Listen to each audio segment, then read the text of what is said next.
What's happening with this technology is astonishingly deep.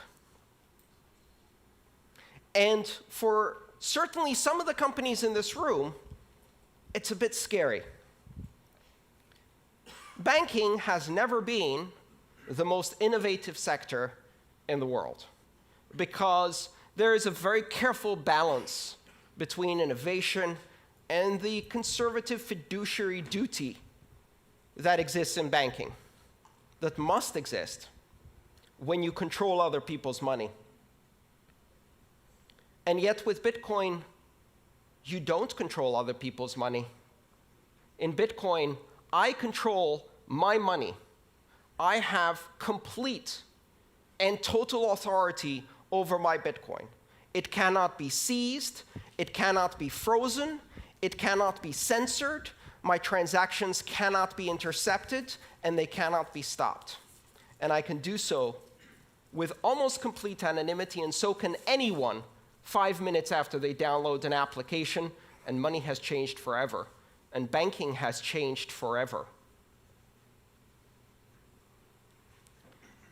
The idea that you can proceed in the industry of money, in the industries of commerce, and maintain the same conservative attitude that has existed now for centuries, ever since merchants in Venice and Amsterdam started issuing depository certificates and providing banking services.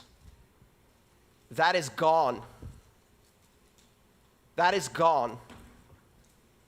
You cannot operate closed systems that have borders and require permission to join at a rate of innovation that is controlled by the most conservative tendencies within your organization, because now you are competing with a technology that enables exponential growth, exponential innovation at the edges without permission by anyone in the world.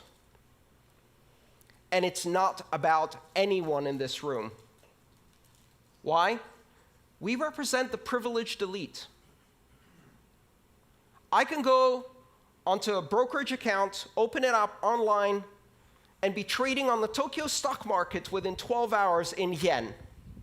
That is the privilege that I have. 1.5 billion people have that privilege. 6 billion people can operate mainly in one currency and perhaps have some basic banking services.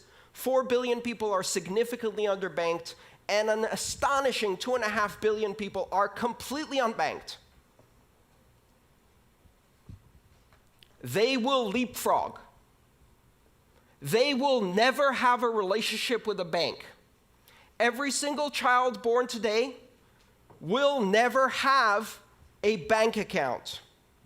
They will have a bank app.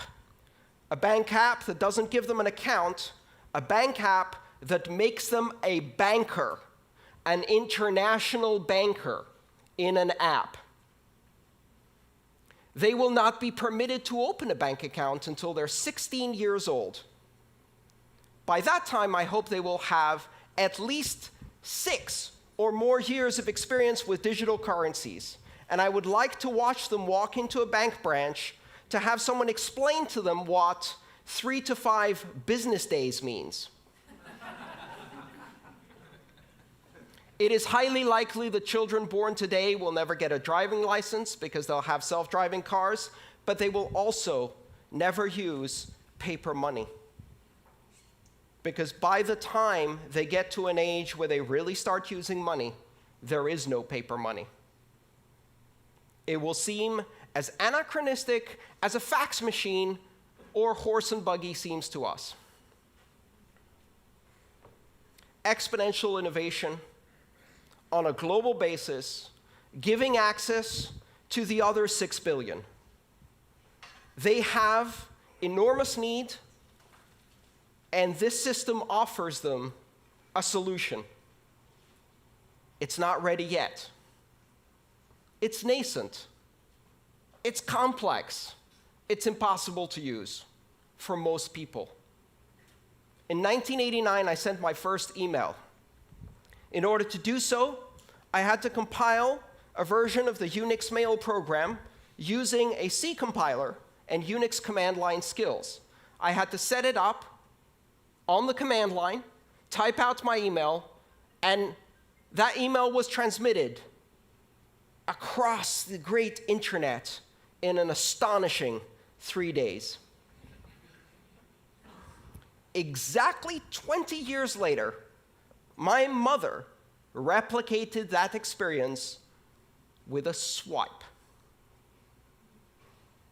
Bitcoin today and all of the currencies that are built on that recipe are just at the same level that the internet was in 1991. Only now we have the internet. And so the rate of exponential growth has already started. The innovation is growing at an astonishing rate. I spend every single day full-time trying to keep up with Bitcoin. Just one currency, and it's almost impossible. Do not underestimate this. Do not listen to the people who tell you that Bitcoin is just for pornographers, terrorists, drug dealers, and gamblers. Remember that they said the exact same thing about the internet. And when you give it to 2 or 3 billion people, they're not interested in those things. They're interested in sharing cat videos. And now we have an internet of 1 billion cat videos. When you take digital currency mainstream and give it to the 4 billion people who have been isolated from international finance and commerce, and you give them the opportunity to control their money against despotic governments and corrupt banks that are stealing from them, you give them the opportunity to control their future. You give them the opportunity to transact with everyone in the world, to own title on their own property in a fully transferable digital token that is recognized everywhere.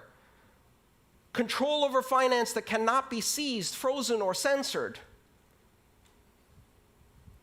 They will buy food, healthcare, sanitation, education, shelter, because that's what we do. And they will not be denied this technology. Do not underestimate where this is going. The Internet of Money was launched on January 3rd, 2009. It's coming. It's coming faster than you can imagine. It's deeper than you can fathom. It's more sophisticated than you can immediately understand. It takes years of study just to see all of the implications. And it is a gift to the entire world, a technology that represents the 6th greatest innovation in the technology of money, the most ancient technology of our civilization. Thank you.